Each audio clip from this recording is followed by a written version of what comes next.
Right, welcome back and good afternoon, everybody. Welcome to this extraordinary Strategic Planning and Policy Committee meeting. Only the one item on it today, so that hopefully it won't take us too long, but this will be our last one for the year before we all enjoy a well-deserved break over the summer period. So if you can just turn your eyes then to the agenda. No apologies, I believe. Susan, apology from Councillor Pettit. Oh, Pettit? Okay, yes, of course, Mike's not here. Yeah. So if we could just have that noted, that would be great. And mover and seconder. Claire's happy to move. Philip's seconding. All those in favour say aye. Aye. Aye. Against? Carried.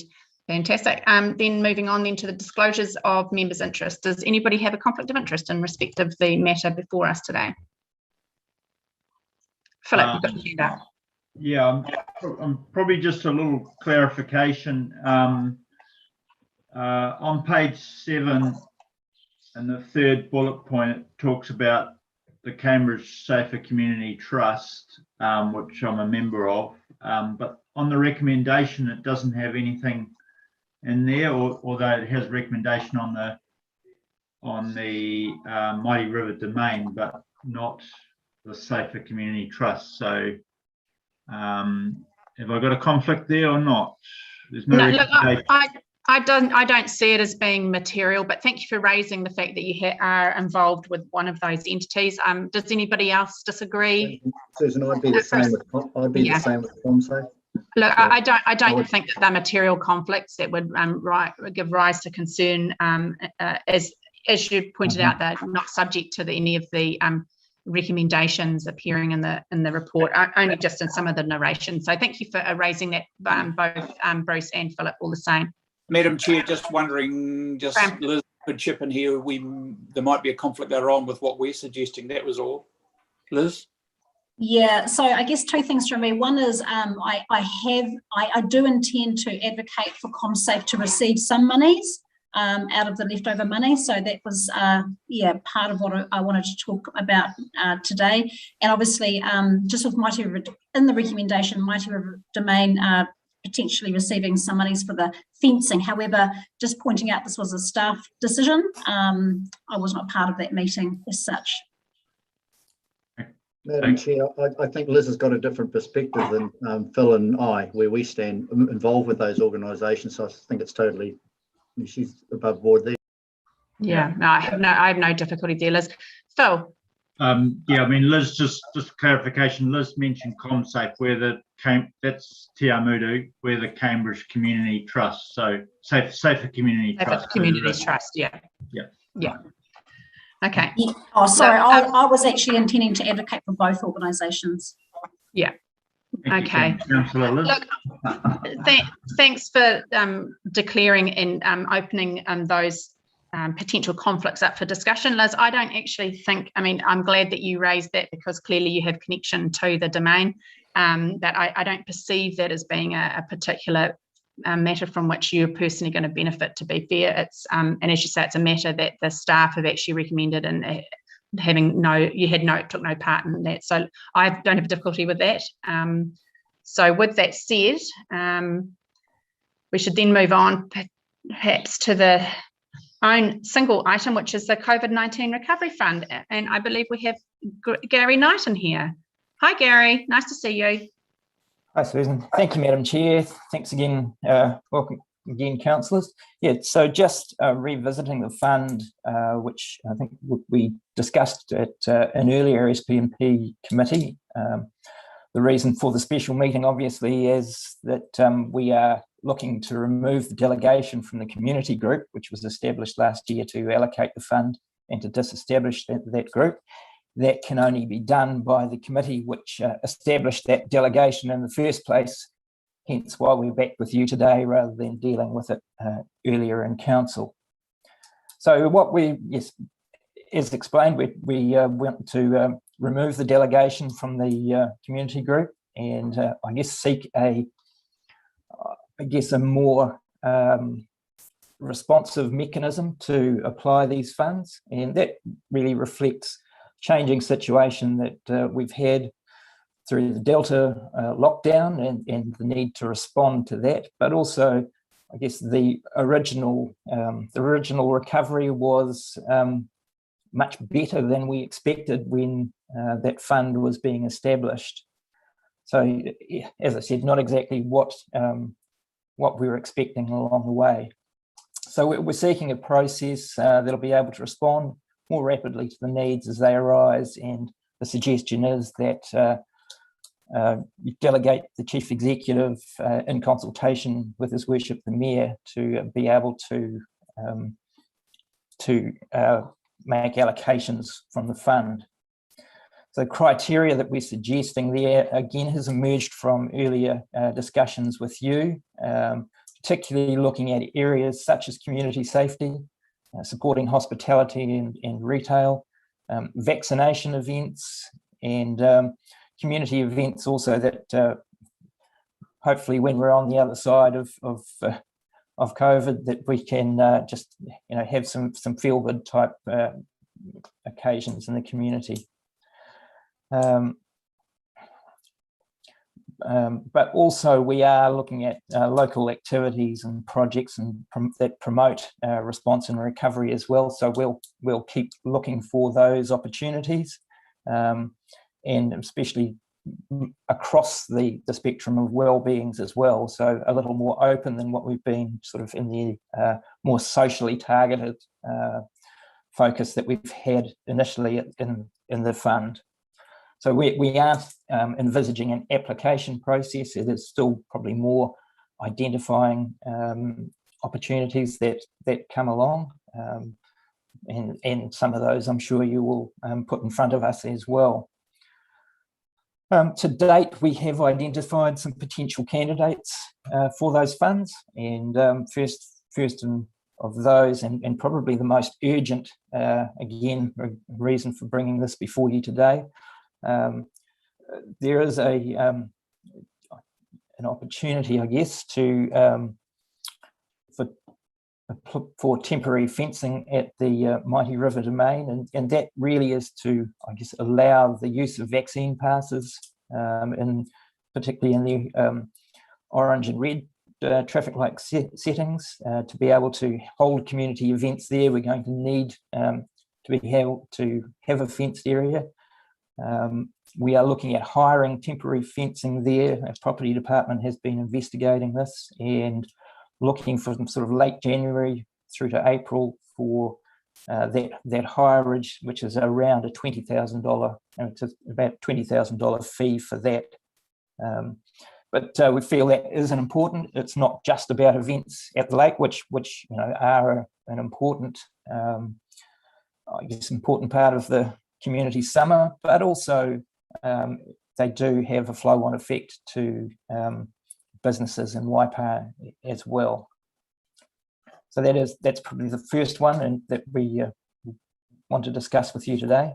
We have had some suggestions around al fresco dining and how we might be able to assist that, assist the hospitality community there as well. At the moment, I think that is still being worked up and looked at. So we haven't had a definite proposal put in there. However, we have also noted previously that fees for sort of regulatory fees for al fresco dining could be looked at by the committee in terms of remitting those fees. If you wanted to do that, there's been no request to do that that I'm aware of, but that would be up to about $23,000 worth. It's an average of $340 per license, with the highest license one being $1,500. So that's another opportunity. We have had discussions with both Safer Communities Cambridge and ComSafe Te Awamutu around community safety aspects, which is one of the areas you did want to look at. Both have suggested we'll come back with proposals in around $30,000 each per annum, or from the fund, not a per annum. It's be a one-off, obviously. and they're looking there at additional staff resource there to I guess assist them in their roles of supporting and empowering, enabling the community. So through enrolling, particularly in Cambridge, enrolling more homes in their programs, and with ComSafe other support that they provide as well. So those are two proposals there. Slightly, as I said, slightly different modes of operation, but they feel confident that they can assist community safety through those mechanisms. Vaccination support as well. So we are looking at some incentives that we may have already missed the boat on one lot. We are providing an incentive for a rangatahi vaccination event on Saturday, some electronic incentives. But that is the sort of thing that we might apply the fund to in the future. And I think, again, that was a key area that you were keen on looking at. So those are the main aspects of the report. There are, I guess, recommendations there in line with that. I'd be keen if you had any discussion on those opportunities as well. But I think that's probably my initial report, Madam Chair. Thank you, Gary. Marcus, you've got your hand up. Yeah, just wondering, Gary, do our community facility staff, like Karina and Corinne and Gina, do they still will they still be able to find stuff in the community and go, we really should support this and be able to allocate funds for that? Yes, I think absolutely, Marcus, that would still be a key role for them around this. I think, we are still looking at what opportunities are out there. I think, so our second tranche, which was meant to, we were going to occur, was going to be by invitation only, with them looking to identify those opportunities. Found it quite difficult, I guess, to identify strong candidates within the scope of the fund as it was before, but certainly if they find good candidates, we can bring those back through the chief exec and mayor, or even back to if it wasn't urgent, we could even bring that back to a workshop or as well. Thanks, Gary. Liz, you have a question or a comment? Yeah, thanks, Susan. Hey, so two things. One is, as I alluded to before, with ComSafe and community, both organisations, one in Cambridge, one in Te Awamutu. So I attended a meeting with Gary where both of these organisations talked about their current function in the community and I guess the increasing need that they have seen due to COVID. They, across our district, are the eyes and ears, and we continue to see ongoing issues around the protection of our communities. So, for example, again on Sunday, we had another ram raid in Cambridge, the sports world. This is ongoing, and I think that both these organisations have a real desire to want to protect the community even more, whether it's wheels on the road or through their through their own contacts. And I just don't really see any other two organisations that would be more worthy at this point in extra funding to help serve the community in the way that they do. As I've met with them, I know Gary has as well. So yeah, I'm really keen to advocate that we do allocate some funds to them. And the second part, in terms of the delegation, because as elected members, we get ongoing, we have a strong connection with our communities. All of us do around this table. And we often do hear from those organisations on a I guess sometimes a different level where we're really connected with our communities. I'm wondering why we can't just use this existing framework through SPMP to administer this fund. Yeah, look, I have to say I had a bit of a query around that point too, Liz, in my mind. So thanks for raising that point. Does anybody else have any question or comment to make for Gary on his report, or an opinion in specifically in connection with Liz's last comments? Yeah, Madam Chair, I do. I'm really supported by, crikey, you've only got to go onto our community grapevine, and the numbers of break-ins and thefts that are going on is just unbelievable, and thought they'd never see that in Cambridge. Not too sure what it's like in TA. I'd support all of that. And while I'm on the board, I wouldn't support the $2,000 to the DHB. I think the second sentence says it all. While these have been well funded and the government has thrown tens of millions of dollars, I think we're better to keep this in our own patch. Thanks. Graham, does anybody else have something they'd like to add? I support Graham's last comment about DHB there, but yep. But we still got time to think about it, haven't we, Sue? Well, we have that recommendation there in terms of you can't see your agenda, can you, Hazel? So the actual recommendation is not only to receive Gary's report, it's to rescind the delegated authority given to that group that was created, and disestablish that group that was created by the SPNP committee, and then further to approve the payment of the $20,000 plus GST from that fund to pay for the temporary fencing at the domain, and any unused funds are to be returned to the community recovery budget. And then further delegate authority to the Chief Executive, acting in consultation with Jim, the Mayor, to allocate the remaining $238,645 and any unused funds from the fence issue, in part to suitable projects identified by staff. So it's kind of reducing the, how should I put it, input, if you like, from elected members around the allocation of the balance of those funds. I assume in preference we're favouring a more nimble approach. Would that be right, Gary, in terms of being able to respond more readily? Yes, Madam Chair. I think that's probably the key to it. Like, for example, the fencing, the $20,000 for the fencing. We really needed to secure that today. Secure it this year.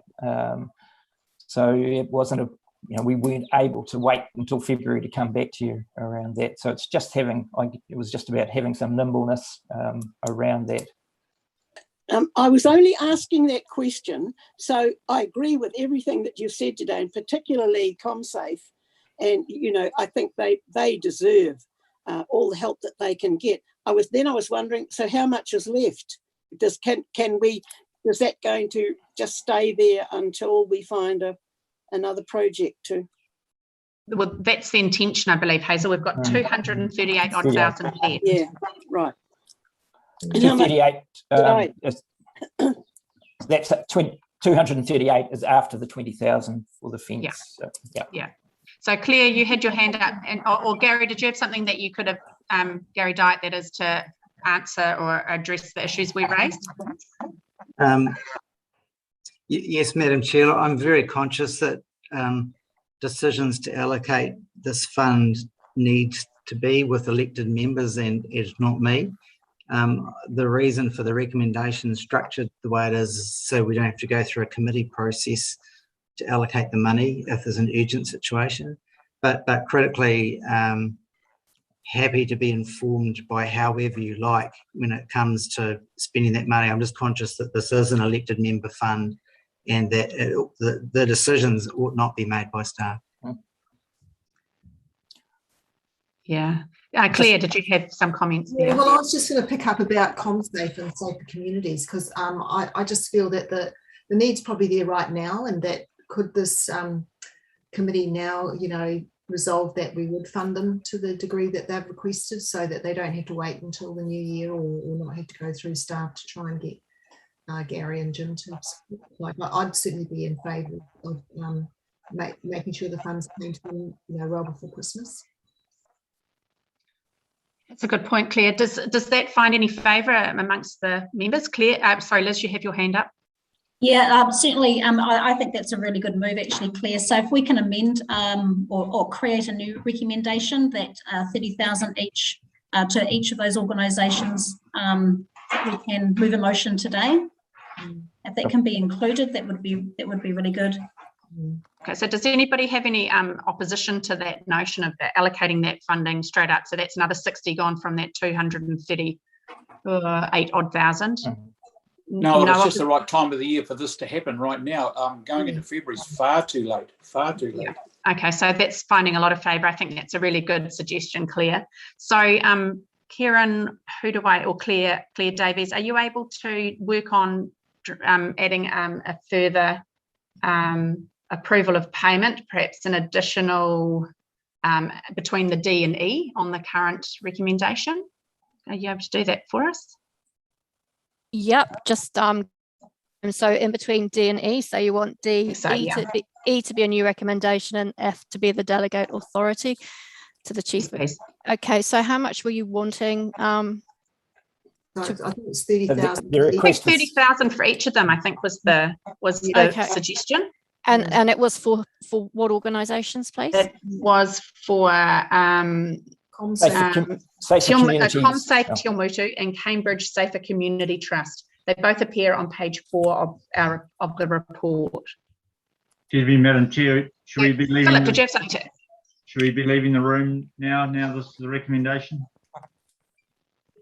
Yeah, probably. Yes. Yep. Yeah, your role is what on Safer Communities? What is it? Just a trust member, committee member. Yeah, I'm the same with ComSafe. I'm a trustee of ComSafe. Oh, see you then, Bruce. And I was just wondering whether or not our governance could record that it was me that made the suggestion. So it wasn't any of the trustees at the time. They were in the meeting or something. Yeah, for the sake of transparency, that might be tidy. Yeah. And yes, if you gentlemen could both leave, that probably would be pretty keen to. Have a good trip, Roger. See you. Bye. Come back for the workshop, when? Yes, please. Can we get somebody to message Philip and Bruce when this meeting is over? I don't imagine it's going to be too far away. We'll just work up the recommendation. It just might take a couple of minutes because we've got to put that in and then adjust the recommendation it refers to, and that figure in D will need to be adjusted now that you've taken that extra money out. Yeah. So there's just a little bit of tweaking that we need to do now. Now, was there any? Did anybody want to have any discussion around just following on from what Gary Diet had said about being fully aware of trying to ensure that these are elected member funds and elected member influence over those allocations? Are we comfortable with E about to be a new F, delegating the authority to allocate these to the CE and the mayor? Or is there a better way or an alternative way that we're able to introduce an elevated involvement, if you like, for elected members in terms of that allocation? Just wondering, Madam Chair, whether it might be possible just to amend that so it was like in an urgent situation or something like that. Yeah. And otherwise bring it back to SPNP for. Yeah. I personally, I would find that would be preferable. It is quite a large sum. And I think Liz's comments were quite right in terms of the fact that we probably move in different ways and in different circles potentially to as a group, and our involvement probably reaches a broader catchment. So, and it could be really quite beneficial to have that influence or that involvement. So I'm comfortable with staff altering that delegation to try and reflect what you've suggested there, Gary. Liz, did you have a comment to add? I was just going to agree with in the urgent circumstance, happy with the recommendation as is, and we can add as per Gary Knighton's suggestion. Otherwise, it refers back to the SPNP. Excellent. Gary Diet. It's hard with all the Garys. Yeah. You're on mute, Gary. Yeah. So perhaps in the interim, Madam Chair, between now and the next SPNP meeting, that the delegation be to the Chief Executive, acting in consultation with the Mayor the mayor, deputy mayor and committee chairs. That way it's a ring around to get consensus before any of the money is spent. Yeah, I think that's probably a good way of doing it. There seems to be a lot of nodding heads, so that sounds pretty good to me. Fantastic. So, Joe, did you capture all of that on the fly? Yeah. So what was that last bit? Sorry, I'm still doing the CommSafe. So that was it? It was Gary had the perfect words. So that the delegation is still to the Strategic Planning and Policy Committee, but if something arises between now and the next Strategic Planning and Policy Committee, the power is delegated to the Chief Executive, acting in consultation with the Mayor, Deputy Mayor and committee chairs.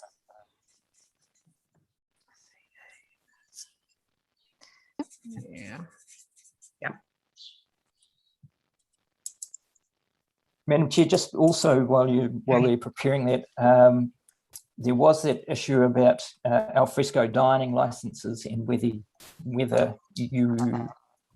wanted to waive those fees or not.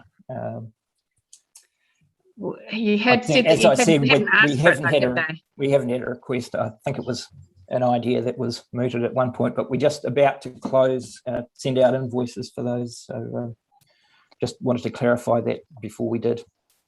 Liz, then Roger.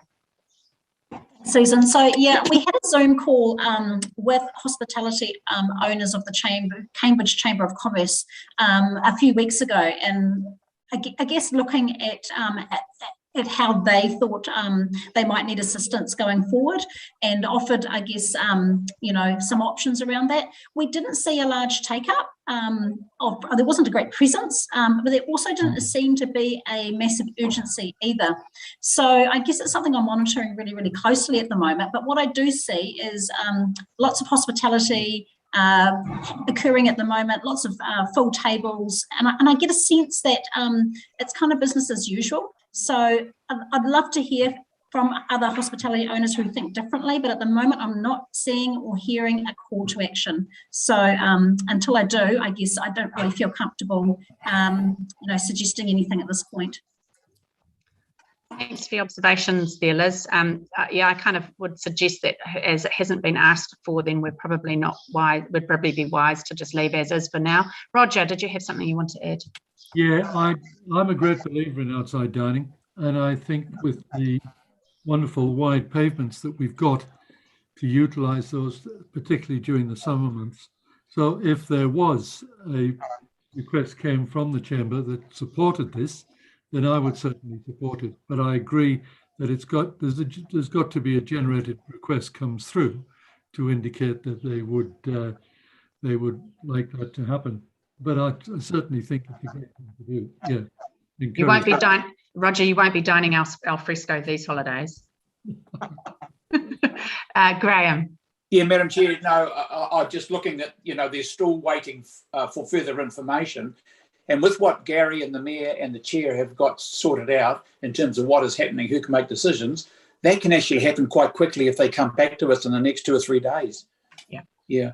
Are we still going to have some discussion around about the 2,000? I'd like to clear that up, please. We can do. You can kick it off. Oh, I've kicked it off. I'm opposed to it. I think there's been tens of millions spent. I just don't think it's in our patch.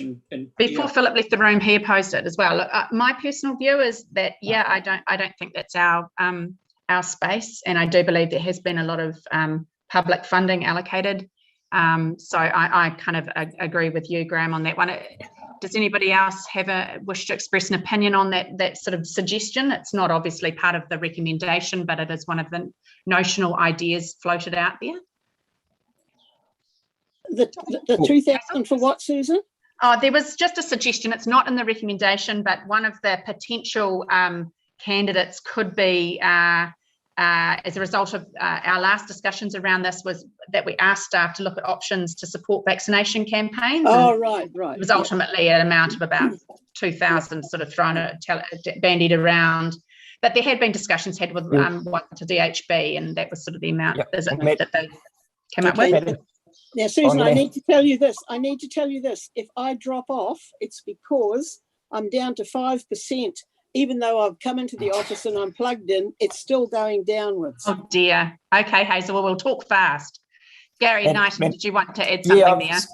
Just going to have to offer some apologies here, Madam Chair. We have found that money from another pocket, so we have provided an incentive to the vaccination for this Saturday, just a thing. So it sort of has proceeded ahead of this. Apologies for that. So that 2,000 has already gone. Yeah. Okay, so we have committed to that. Okay, I have a question. Sorry. No, Susan, go, Jim. if I can just push in, that's not, although the request came, I think, by Gary, I'm not sure where it came from.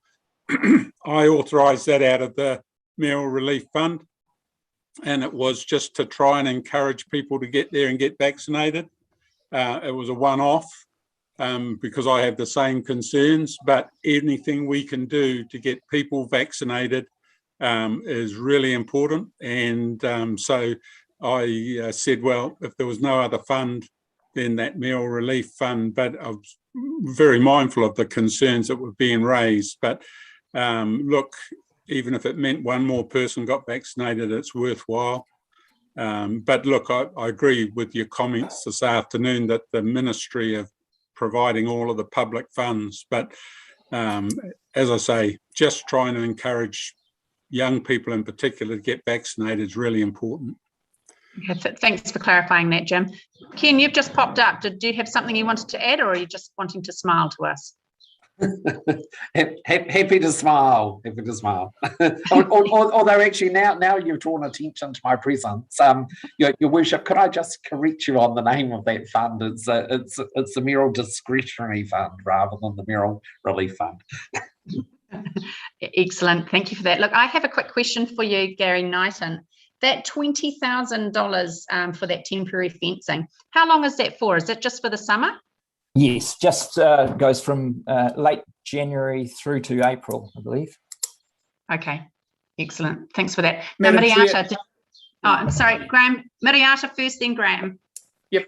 Sorry, I just had the same question as Susan, really, around the temporary fencing and whether it's based upon quotes and how much fencing is that and what area will it be used within? Ooh. So if I can through the chair, it's around 900 to 1.2 kilometres worth of fencing.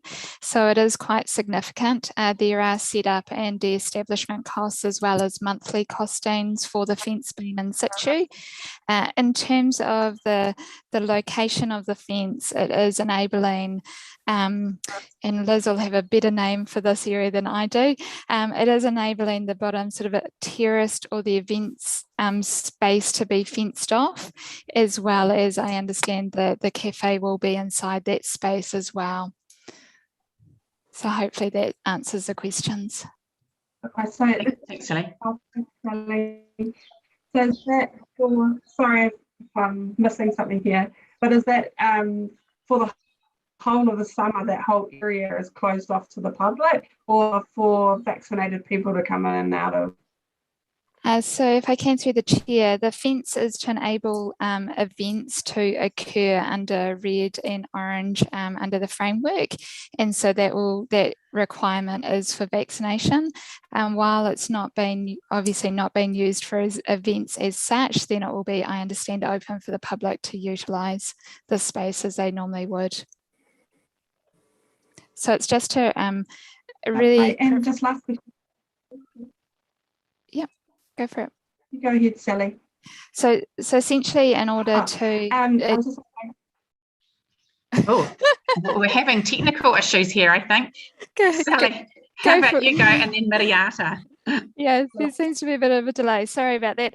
So the fenced off area does provide some certainty to our events as well, to enable them to have a space that they can utilise for those larger events. So that is one of the reasons for needing to go ahead with the fence, and also securing the volume of fencing we require for this space as well. If we don't do that either today or in the next few hours, we may not access that temporary fencing going forward. Thanks, Sally. Miriata, did you want to say something further? Oh, yeah, sure, thanks. Approximately how many events have been held over the summer? That's all. So it's my backyard, so.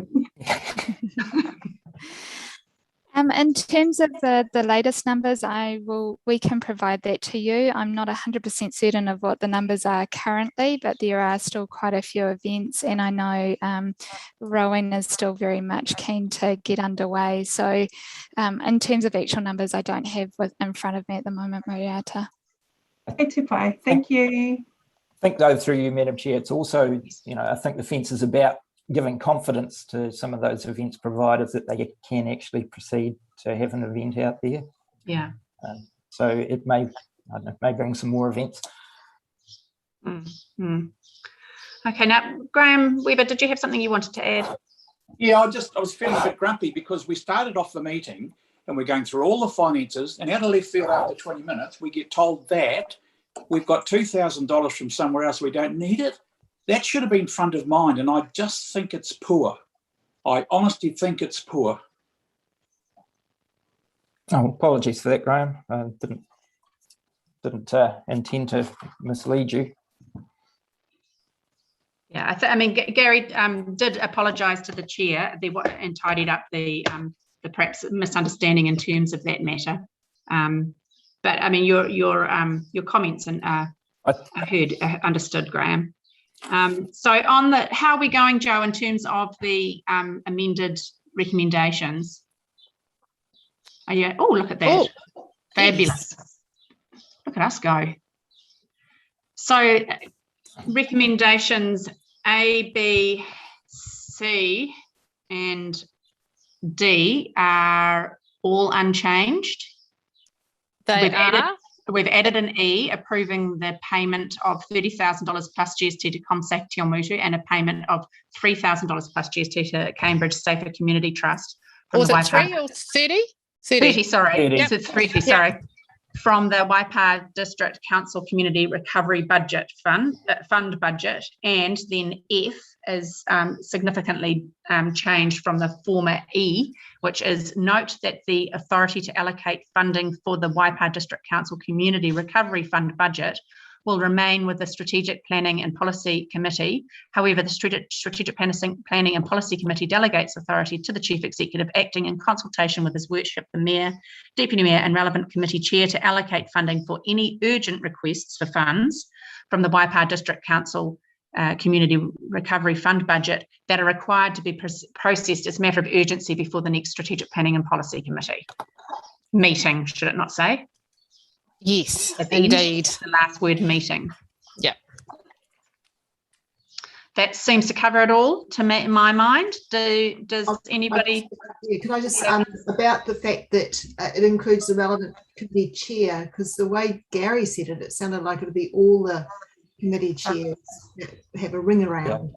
Yeah, that's probably a good idea. So pull out relevant and make chair plural, I think is what you're suggesting there, isn't it, Claire? So just to clarify, that would be all of the committee chairs or just the ones of finance and corporate SPMP service delivery? Are we talking about the likes of ARC, Rangatautri, Prongia? No. Just the standing committees. Yeah.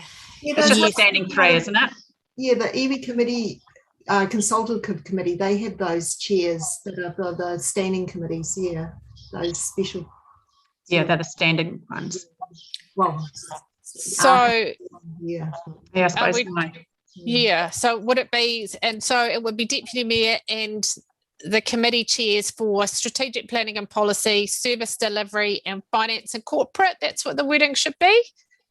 Yeah. Yeah. Just those three. Does Marcus need to be in with reg? I was just wondering, do we covering reg here too?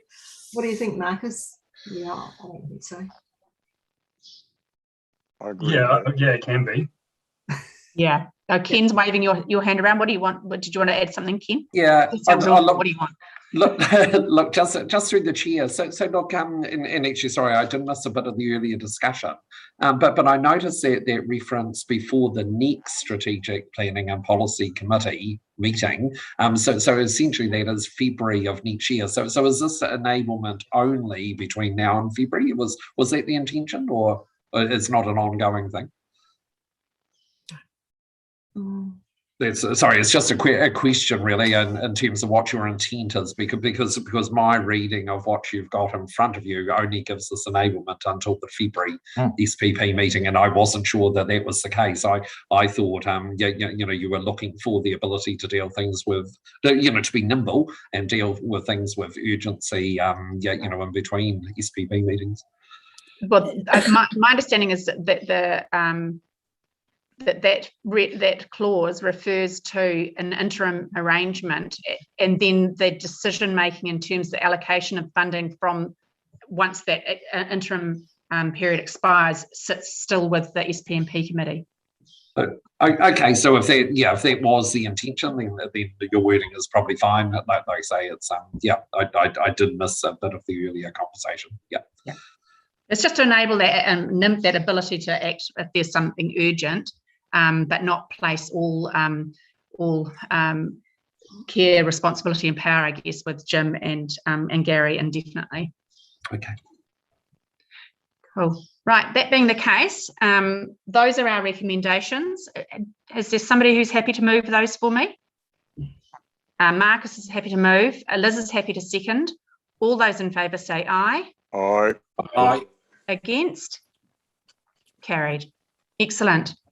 So I think now we're going to launch straight into a workshop that was supposed to be at the end of our council meeting today. Is that correct? Madam Chair, would you like to close this meeting first? Oh, look, I can do that.